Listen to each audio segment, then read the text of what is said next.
출애굽기 34장 29절부터 35절까지 말씀을 봉독하겠습니다. 모세가 그 증거의 두 판을 자기 손에 들고 시내산에서 내려오니 그 산에서 내려올 때에 모세는 자기가 여호와와 말씀하였음을 인하여 얼굴 꺼풀에 광채가 나나 깨닫지 못하였더라. 아론과 온 이스라엘 자손이 모세를 볼 때에 모세의 얼굴 꺼풀에 광채남을 보고 그에게 가까이 하기를 두려워하더니 모세가 그들을 부르니 아론과 회중의 모든 어른이 모세에게로 오고 모세가 그들과 말하니 그 후에야 온 이스라엘 자손이 가까이 오는지라. 모세가 여호와께서 시내산에서 자기에게 이르신 말씀을 다 그들에게 명하고 그들에게 말하기를 마치고 수건으로 자기 얼굴을 가리웠더라. 그러나 모세가 여호와 앞에 들어가서 함께 말씀할 때에는 나오기까지 수건을 벗고 있다가 나와서는 그 명하신 일을 이스라엘 자손에게 구하며 이스라엘 자손이 모세의 얼굴에 광채를 보는 거로 모세가 여호와께 말씀하러 들어가기까지 다시 수건으로 자기 얼굴을 가리웠더라. 아멘. 모세가 하나님 앞에 들어가 다시 그 두 돌판의 계명을 받고 그 이스라엘들의 범죄로 인하여 깨졌던 하나님과의 관계가 하나님의 자비하심과 성실하심으로 회복되고 하나님께서 이스라엘 백성에게 약속하신 말씀들과 명령하시는 율법들을 다 가지고 이제 내려옵니다. 그 얼굴이 하나님과 대면하여 말한 관계로 얼굴에 광채가 났다고 기록되어 있습니다. 이러한 사실은 지금 우리가 출애굽기 34장에서 보는 그 역사적 배경, 즉 이스라엘 백성이 금송아지 사건으로 하나님 앞에 범죄한 그 사건 속에서 이 내용을 이해해야 하는 것입니다. 이스라엘이 기대했던 또는 상상했던 신은 자기네들의 필요를 채워주되 그것이 현실적인 세상적인 필요를 채워주는 신이고 그런 차원에서 종결한 그 신에게 요구를 하고 그 신이 요구를 들어주고 하는 차원의 기계적이고 세상적인 힘을 가진 신에 불과했습니다. 그것이 금송아지로 나타났습니다. 그러나 하나님은 이제 이스라엘 백성 앞에 이스라엘이 생각하고 상상하고 요구하는 내용보다 훨씬 높은 차원이 다른 하나님 되시는 그 내용으로 신령과 거룩과 영광된 것으로 이스라엘 백성에게 채워주시려는 그런 하나님이요, 그 영광이 하나님의 성실하심과 자비하심과 능력으로 이루어질 것을 약속하여 그 하나님의 약속과 내용들의 영광이 모세의 얼굴의 광채로 표현되고 있는 것입니다. 우리의 필요를, 세상의 필요를 채우시는 하나님 정도가 아니라 우리의 전 존재를 영광되게 하시는 하나님이라는 증표로 모세의 얼굴에 광채가 나서 이스라엘 백성들이 모세의 얼굴을 보고 그가 하나님과 대면하였으며 그가 가져온 말씀이 하나님의 말씀이며 하나님은 모세에게서 지금 보이는 것과 같이 우리라는 하나님의 백성이라는 존재들의 인격과 전 존재를 영광스럽게 하시려는 하나님인 것을 또 그가 약속하시고 요구하시는 명령들이 전부 이런 차원의 이런 목적의 내용인 것을 확인하게 하셨습니다. 그러나 여기에 이제 문제는 이러한 증표가 하나님께서 의도하신 것과 달리 오해될 수 있다는 사실입니다. 이 증표만을 신앙의 내용으로 삼고 표로 삼고 기준으로 삼는 일이 일어날까 봐 모세는 그 얼굴을 수건으로 가렸다고 합니다. 신약성경 고린도 후서 3장에 오시면 그 내용을 사도 바울은 이렇게 설명하고 있습니다. 289페이지 신약성경 고린도 후서 3장 13절입니다. 우리는 모세가 이스라엘 자손들로 장차 없어질 것의 결국을 주목치 못하게 하려고 수건을 그 얼굴에 쓴 것 같이 아니하노라. 그러나 저희 마음이 완고하여 오늘까지라도 구약을 읽을 때 그 수건이 오히려 벗어지지 아니하고 있으니 그 수건은 그리스도 안에서 없어질 것이라. 오늘까지 모세의 글을 읽을 때 수건이 오히려 그 마음을 덮었도다. 그러나 언제든지 주께로 돌아가면 그 수건이 벗어지리라. 주는 영이시니 주의 영이 계신 곳에는 자유함이 있느니라. 사도 바울이 모세가 그 얼굴을 가리운 이유가 뭐냐 할 때 그것이 핵심이 아니다. 그것이 본질이 아니다 하는 것입니다. 얼굴에 나타난 광채보다 그렇게 광채로 표현되고 증표가 된 본질이 무엇인가를 봐라 하는 것입니다. 그것은 하나님이 우리를 향하여 가지신 뜻입니다. 그리고 그것은 신약적으로 설명할 때 구원의 내용입니다. 그래서 바울은 우리에게 있어서 수건이 필요 없는 것은 그리스도 예수 안에서 하나님이 우리에게 허락하시고 작정하시고 의도하시는 내용들이 다 드러났기 때문이다 라고 얘기하고 있는 것입니다.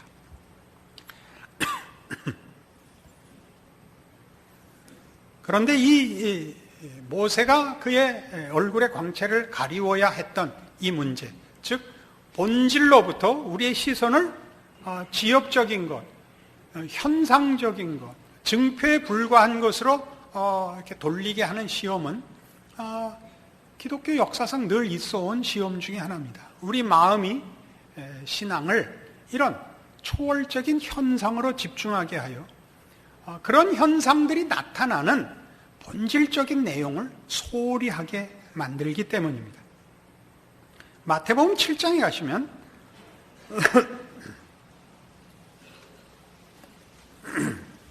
마태복음 7장 21절 이하에서 우리는 이런 예수님이 직접 하신 아주 심한 경고를 받습니다. 나더러 주여 주여 하는 자마다 천국에 다 들어갈 것이 아니요 다만 하늘에 계신 내 아버지의 뜻대로 행하는 자라야 들어가리라. 그날에 많은 사람이 나더러 이르되 주여 주여 우리가 주의 이름으로 선지자 노릇하며 주의 이름으로 귀신을 쫓아내며 주의 이름으로 많은 권능을 행치 아니하였나이까 하리니 그때 내가 저희에게 밝히 말하되 내가 너희를 도무지 알지 못하니 불법을 행하는 자들아 내게서 떠나가라 하리라. 이 선지자 노릇하고 귀신을 쫓아내고 권능을 행한 일들은 다 주의 이름으로 행한 것입니다. 그럼에도 불구하고 주님 자신이 불법을 행하는 자들이라 라고 저들을 꾸짖고 심판하시는 장면을 우리에게 경고로 나타내고 있습니다. 왜 이런 일이 가능하냐 하면 선지자 노릇 자체가 신자인 내용이지 않고 귀신을 쫓아내고 권능을 행한 것이 신앙의 본질이 아닌 탓입니다. 이러한 사실은 15절 이하에 있는 이런 내용 속에 이 경고가 들어있기 때문에 분명합니다. 거짓 선지자들을 삼가라. 양의 옷을 입고 너희에게 나오나 속에는 노략질하는 일이라. 다른 말로 해서 잘못된 가르침을 조심하라고, 기독교 신앙을 오해하지 말라고, 참신앙과 거짓신앙을 구별하라고 하면서 그의 열매로 그들을 알지니 가시나무에서 포도를 또는 엉겅퀴에서 무화과를 따겠느냐? 이와 같이 좋은 나무마다 아름다운 열매를 맺고 못된 나무가 나쁜 열매를 맺나니 좋은 나무가 나쁜 열매를 맺을 수 없고 못된 나무가 아름다운 열매를 맺을 수 없느니라. 아름다운 열매를 맺지 아니하는 나무마다 찍혀 불에 던지우느니라. 이러므로 그의 열매로 그들을 알리라. 아름다운 열매를 맺지 않으면 찍어버린다라는 것은 아름다운 열매를 맺어야 된다는 얘기가 아니라 아름다운 열매를 맺는 나무여야 된답니다. 그래서 그 다음 절이 이러므로 그의 열매로 그들을 알리랍니다. 그러니까 열매를 맺자가 아니라 그 열매가 맺히는 그 나무가 되라 말입니다. 신앙은 현상으로 나타나는 것 이전에 그 현상이 나타날 수밖에 없는 본질이 되라는 것이죠. 그 정체성을 확인하기 위하여 여기 열매가 등장하고 있는데 이런 일들은 우리 신앙 속에 사실은 굉장히 자주 등장하는 시험거리고 오해거리들입니다. 한동안 한국 교회에서 구원 확신이라는 것이 아주 큰 유행이 됐었고 또 방언의 은사가 한국교회 신앙의 중요한 기준이 됐던 적이 있습니다. 다행히 둘 다 오늘날엔 좀 잠잠해져서 적지 않이 다행이라고 생각을 합니다. 그 둘 다 좋고 유익한 내용임에도 불구하고 그 현상이 어디서부터 나오는 것이고 그 본질은 여러 가지 현상으로 나타날 수 있다는 걸 놓친 탓에 그것이 우리에게 많은 부작용을 낳고 냈습니다. 구원의 확신을 여러분들도 그런 확신이 있으실 수 있고 또 질문을 받았을 수도 있고 또 여러분 중에는 저같이 그런 확신을 어떤 뚜렷한 체험으로 갖고 있지 않을 수 있습니다. 이게 한참 유행할 때는 목사라고 해도 그걸로는 확인이 안 돼서 따져 묻곤 했습니다. 마치 헌병이 검문을 하듯이 잠시 검문이 있겠습니다. 증 좀 보여주시죠. 라는 식의 도전을 해와서 목사님 구원 확신은 있으십니까? 있습니다. 언제 어디서 어떻게 받으셨습니까? 이렇게 묻곤 했습니다. 그럼 제 대답은 넌 몰라도 돼. 이러고 갖고 했는데 저는 없습니다. 사실은 어느 날 어느 시는 없습니다. 제가 기억나는 가장 어렸을 때에도 믿는 공동체 안에 있어서 저에게는 구원이라는 것이 이렇게 특별한 구별이 없습니다. 안 믿었던 때와 믿었던 때의 구별이 별로 없습니다. 혹시 중간에 믿으신 분들은 그게 의아로우실 것입니다. 그래서 이런 예를 들죠. 구원의 확신이라는 것은 구원을 확인하는 것으로도 쓰이고 우리가 얻은 구원의 영원성을 확인하는 것으로도 쓰이는 두 가지 면이 있는데 한국교회는 두 개를 다 합쳐서 썼던 것 같습니다. 요한복음 9장에서는 실로암 사건이라는 사건을 통하여 구원이 무엇인가를 이렇게 설명합니다. 그 실로암 사건은 날 때부터 소경으로 태어난 자가 예수님에 의하여 이제 눈이 뜨이는 사건을 기록하고 있습니다. 당시 유대인 사회에서는 불치의 병을 고치는 자는 하나님의 종으로 인정을 받았습니다. 그 증거로 삼았었습니다. 예수님 공생의 시대에 유대인들의 유력자들, 종교적 유력자들은 다 예수님을 메시아인 것을 부정했을 뿐만 아니라 하나님의 종이라는 정도로도 인정하지 않았습니다. 예수님이 이 불치의 병을 고친 것이 확인이 되면 최소한 하나님의 종, 즉 선지자라는 것을 인정해야 되고 그러면 그가 하나님 편의 선자가 되고 그를 반대하는 자는 하나님 반대편의 선자가 됩니다. 예수를 배척하는 자들이 예수께서 이런 이적을 일으킨 것을 어떻게 해서든지 부정해야만 됐습니다. 그래서 그 부모에게 찾아와서 뭘 물었냐 하면 네 아이가 정말 태어날 때부터 장님이었냐 이걸 묻습니다. 무슨 의미인지 아시겠죠? 왜냐하면 예수님이 고친 건 너무 여러 사람이 봤으니까 예수께서 이 장님을 고쳤다라는 것을 부정할 수 없으니까 그 아이가 태어날 때부터 장님이었느냐 아니면 요 며칠 사이에 예수님하고 짜고 눈 감고 다니다 떴다고 우겼냐 이제 이런 공격을 해온 것이죠. 그러자 부모가 직접 물어보시오. 다 컸으니 직접 물어보시오. 왜요? 말대답 한번 잘못했다가는 어렵게 생겼거든요. 그러니까 이제 반대파들이 그 당사자를 찾아갑니다. 예수가 정말 너를 고쳤느냐? 정말 네가 장님으로 태어나서 한 번도 눈 뜬 적이 없다 이번에 떴느냐? 이 두 가지를 묻습니다. 그 답이 이렇게 아주 간단 명료하고 분명하게 되어 있습니다. 나 다른 건 하나도 모르겠는데 옛날에 안 보이던 게 보입니다. 그럼 답은 다 됐죠. 예수를 믿었다, 구원을 얻었다는 확증이 뭐냐면 성경에 있는 하나님과 예수 그리스도에 대한 사실이 믿어집니다. 그게 구원 얻은 증거입니다. 그런데 자꾸 그거를 어느 날 어느 시에 어떻게 라고 물어서 그 원인과 이유를 확보하려고 하는 구원 확신법은 사실은 성경적이지 않습니다.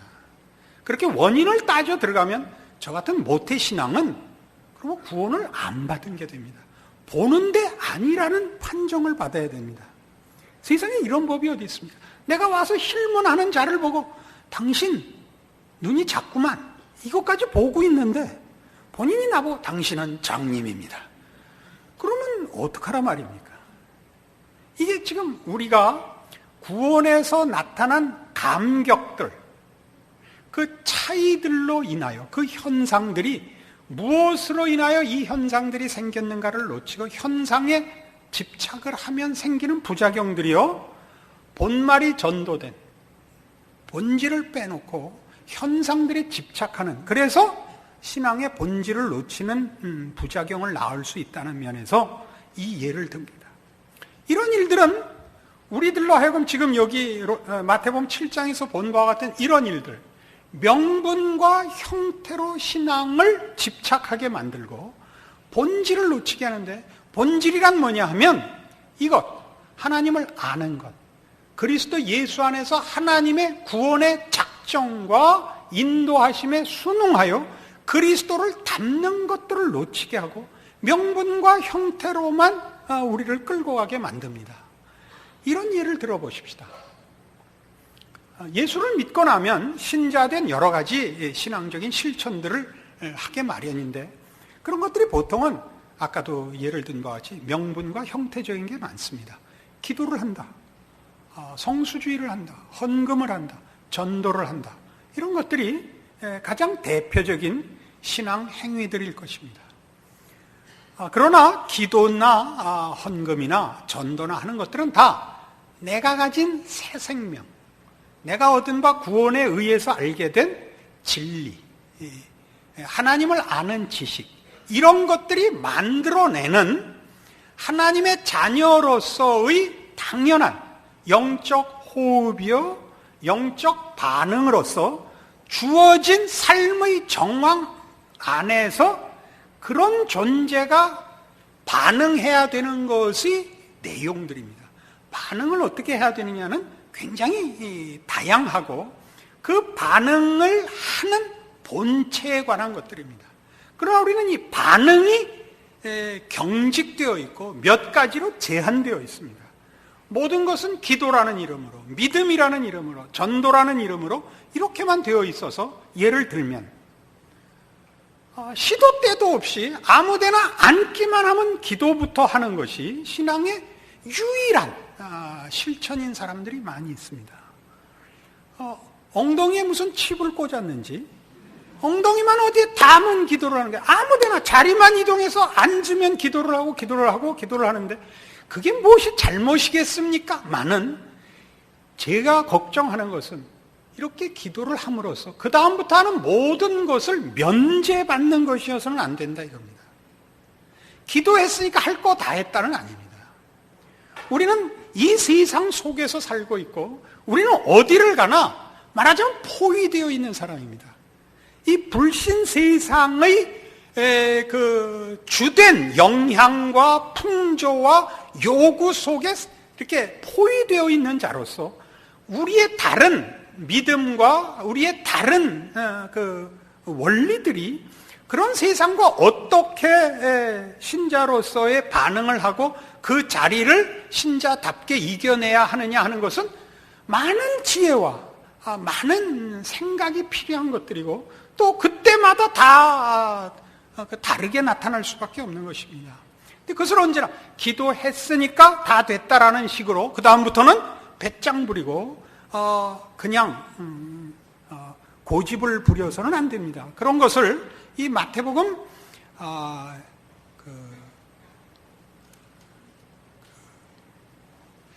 마태복음 7장 6절에 이렇게 얘기한 것을 기억해야 됩니다.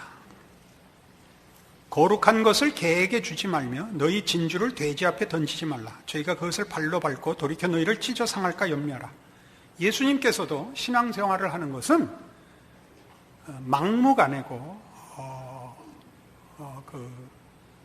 신앙이라는 이름으로 저돌성을 가지면 다다라고 얘기하지 않고 생각하라고 가르치고 있습니다. 생각하라고, 그리고 지혜롭고 분별이 있어야 된다고. 우리는 이 마태복음 7장 6절을 거룩한 것을 개에게 주지 말며 너희 진주를 돼지 앞에 던지지 말라는 것을 늘 우리 쪽에 유리하게 써먹었습니다. 전도했는데 회개하지 않으면 오늘은 개를 만났어, 오늘 만난 건 돼지들이야. 이런 데 써먹었단 말이에요. 이건 그 얘기가 아니고 거룩한 것을 개에게 주는 놈이 병신이다 이거예요. 개한테 거룩한 것을 주죠. 돼지한테 진주 주지 말라고요. 우리가 불신자를 하나 만났을 때 그가 지금 급한 상황에 있는데, 현실적으로 급한 상황에 있는데 성경 꺼내갖고 따지자 그러는 것은 내가 잘못하는 것이다 이겁니다. 많은 기회가 있습니다. 아무 때나 만나면 시도 때도 없이 예수 믿으세요 하면 다 되는 게 아닙니다. 언제나 얘기하듯이 출근 시간에 전철역에 서서 하지 마세요. 그럼 가다 만나면 그냥 밟고 지나가세요. 그리고 그거를 순교라고 그러면 안 됩니다. 천국은 가겠지만 아마 거꾸로 매달려 갈 거라고 믿습니다. 이 설교 듣는 사람들 많이 당황할 수 있는데 그건 우리의 신앙이 아직도 원색적이기 때문에 그렇습니다. 그것이 진심이고 열정이라는 것을 인정하며 그것이 값이 있는 것을 압니다. 그러나 언제까지나 그러고 있으셔서는 안 됩니다. 복음의 내용을 변화하든가 신앙의 열심을 덜 하자는 것이 아니라 생각하고 설명할 줄 알아야 됩니다. 우리의 신앙이 다만 음식을 먹을 때 기도하는 것으로 다 넘어가고 그 외에는 아무 생각 없어도 되고 그때부터는 다 당신 책임이다가 될까봐 그러는 겁니다. 그러니까 제가 만나는 사람은 대부분 다 신앙적인 어떤 그래도 수준에 있어서 만나는 사람입니다. 수준이 낮으면 저까지 만나러 들어올 틈이 없이 다 아래에서 해결합니다. 저를 만나야 되는 사람이면 누구나 좀 더 차원 높은 일을 위해서 의논하러 오거나 아주 시급한 문제를 위해서 의논하러 오시는데 와서 기도하는 건 좋지만 기도할 때마다 겁이 나는 게 저는 안 하거든요. 보통은 제가 기도하는 시간은 제가 따로 정합니다. 하고 싶으면 하고 하기 싫으면 안 합니다. 불만 있으십니까? 이 사람이 기도를 하면 겁이 나는 게 내가 이제 네 앞에서 기도했으니 이제부터 내가 하는 말은 기도하고 하는 말이다. 이렇게 나오는 바람에 무섭습니다. 그다음에 아무 상식도 아무런 논의도 되지를 않습니다. 기도를 했으니까. 그거 아무 때나 앉으면 기도를 해서 여러분 대표적으로 운전대 잡을 때 기도하지 마십시오. 운전은 눈을 뜨고 해야 되는 겁니다. 좌우를 살피시고 조심조심 하시오. 그걸 기도로 넘기지 말아 주십시오. 그리고 커피 마실 때도 기도하고 홍차 마실 때도 기도하고 물 먹을 때도 기도하고 그럼 어떡하자 말입니까? 나는 이 모든 것에 기도하는 사람이다 이거 아니에요. 그러시면 안 돼요. 우리 교회 내규를 모르세요? 등록하신 여러 성도들은 이거 아셔야 됩니다. 남포교회는 시가 5,000원 미만의 식사에 대해서는 기도하지 않는다. 우리 내규예요. 왜 그렇게 정했다고요? 그 이상 먹을 때는 정말 감사하거든요. 그러니까 그건 기도해야 됩니다. 그 아래는 기도하지 마세요. 기도하면 하나님이 이러실 것 같아요. 저는 야, 내가 그럼 그것도 안 줄 것 하나님 같으냐? 뭘 그따위 걸 갖고 기도를 하냐? 여러분이 믿는 하나님은 그것 주는 것도 감지덕지한 하나님이십니까? 저는 비빔밥 정도 갖고는 감사하지 않는 하나님을 모시고 있습니다. 이런 게 큰 차이입니다. 이런 게 큰 일입니다. 이 문제를 고린도전서 13장에 사랑 문제를 가지고 성경이 어떻게 설명하는가 한번 따져봅시다. 279페이지 신약성경 고린도전서 13장 1절입니다. 내가 사람의 방언과 천사의 말을 할지라도 사랑이 없으면 소리나는 구리와 울리는 꽹과리가 되고 내가 예언하는 능이 있어 모든 비밀과 모든 지식을 알고 또 산을 옮길 만한 모든 믿음이 있을지라도 사랑이 없으면 내가 아무것도 아니요 내가 내게 있는 모든 것으로 구제하고 또 내 몸을 불사르게 내어줄지라도 사랑이 없으면 내게 아무 유익이 없느니라. 그리고 4절부터 사랑에 대한 정의가 나옵니다. 그러니까 3절까지는 뭐냐면 사랑이 가지는 현상들입니다. 현상들입니다. 그런데 현상이 본질은 아니다. 그 얘기를 하고 있는 겁니다. 사랑을 하면 다 시인이 되고 다 가수가 됩니다.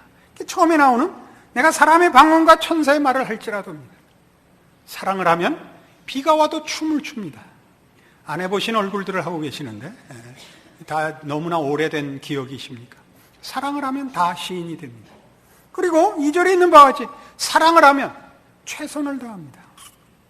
선물을 사주고 좋은 음식 먹이고 좋은 차 태우고 좋은 곳에 데려가서 여러분 소위 그 분위기 좋고 비싸고 맛없는 레스토랑을 갑니다. 그리고 세 번째 뭐라고 되어 있습니까? 그건 정열입니다. 정열의 불꽃이 타오릅니다. 그건 뭐 건들기만 해도 길길이 날뛰는 하늘이 낮고 바다가 얕은 어디까지나 뛰어 올라갈 수 있고 어느 깊이라도 들어갈 수 있는 정열에 사로잡힙니다. 이것은 사랑이 가지는 하나의 증표일 것입니다. 그러니까 이게 사랑은 아닙니다. 거기에 수반되는 현상들입니다. 사랑은 어떤 것이냐면 이런 불길이 사랑이 아니고 이런 시가 사랑이 아니고 사랑은 오래 참는 것입니다.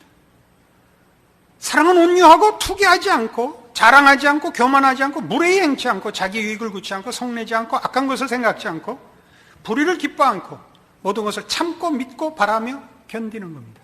그러니까 이 내용들은 전부 이빨을 마주하고 해야 하는 사랑은 오래 참는 겁니다.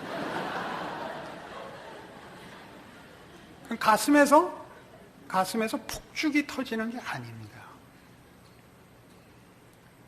우리는 기독교 신앙을 내가 좋아하는 것으로 내 불길을 태우는 것으로 생각을 해서 자기 열심을 갖고 가면 다 옳고 맞다고 생각하고 그 불길이 없으면 식었다고 자꾸 그럽니다. 그렇지 않습니다. 태우는 것이 음식을 만드는 것은 아닙니다. 그러니까 우리의 신앙은 그 본질에 있어서 우리 자신의 이기심과 죄악된 것을 누르고 그리스도 예수 안에서 허락된 하나님의 성품으로 갈아 끼우는 작업들입니다. 그래서 어렵습니다. 신나지 않습니다. 그러나 거기에 진정한 만족이 있고 자랑이 있습니다. 이것이 신앙입니다. 그것이 사랑입니다. 기독교를 대표하는 신앙의 속성입니다. 신앙이 좋다는 게 뭔가? 아량이 있는 것입니다. 이해하는 것입니다. 이기심을 버리는 것입니다. 기다려주는 것입니다. 말을 듣고 편들어주는 것입니다. 길길이 날뛰는 것 아닙니다. 그러니까 오늘날 가장 한국교회 불행한 게 뭐냐? 이렇게 물으신다면 교인들끼리 속을 터놓을 수 없다는 사실입니다. 우린 교회 와서 훨씬 조심을 해야 됩니다.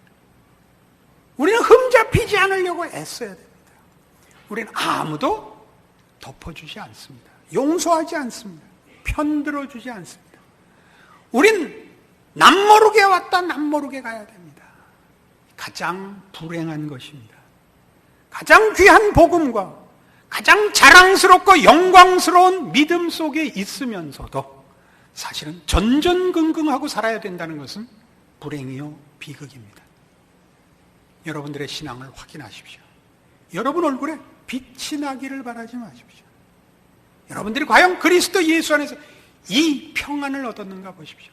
예수 안에 있는 하나님의 사랑과 은혜로 여러분이 어떤 경우에도 하나님의 사랑에서 외면될 수 없다는 것으로 받쳐지고 있는 걸 보시고 그 넉넉함이 여러분을 알고 누구와도 경쟁하지 않고 투기하지 않고 싸우지 않고 흠잡지 않고 넉넉히 넘어가리라 라는 자리에 와 있는가를 보십시오.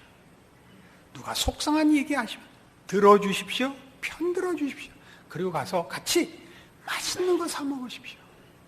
돈은 있는 사람이 내십시오.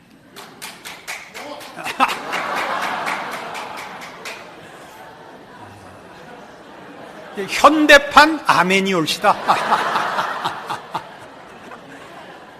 이런 정상적인 신앙의 자리로 돌아오기 위하여 애를 쓰고 노력하셔야 됩니다. 하루아침에 되지 않습니다. 기도하셨습니까? 더 노력하십시오. 하나님을 이런 하나님으로 믿으십니까?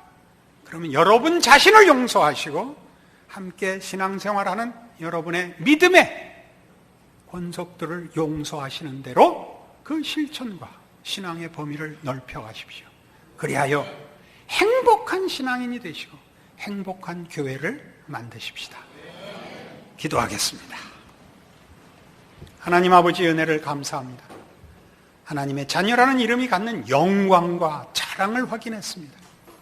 우리가 무엇 때문에 싸워야 하고 우리가 무엇 때문에 서로를 흠을 잡아야 하고 속상해야 되는가 돌아보며 그리스도 예수 안에 있는 참다운 자유와 복을 확인했습니다. 우리 하나님께서 우리에게 복 주시려고 하나님의 자녀로 넉넉하게 하시려고 예수 안에서 구원하셨습니다. 그 넉넉한 예수의 품에서 살게 하사 우리의 신자된 인생이 나누고 지고 용납하고 넉넉히 함께 하나님께서 허락하신 복을 누리는 사람으로 사는 존재와 인생이 되게 하사 우리가 사는 인생과 사회가 주의 넉넉하신 손길로 인하여 복을 받는 시대가 되고 이웃이 되는 복을 누리는 기적의 삶이 되게 하여 주시옵소서. 지금은 우리 주 예수 그리스도의 은혜와 하나님 아버지의 극진하신 사랑과 성령님의 교통하심이 우리로 복되게 하시고 우리로 모든 것을 소유케 하시려고 예수 안에서 구원하사 우리의 하나님이 되신 아버지를 섬기고 사는 자의 삶으로 초대하신 하나님 앞에 충성과 자랑을 약속하고 돌아가는 심령들 위해 영원토록 함께 있을지어다.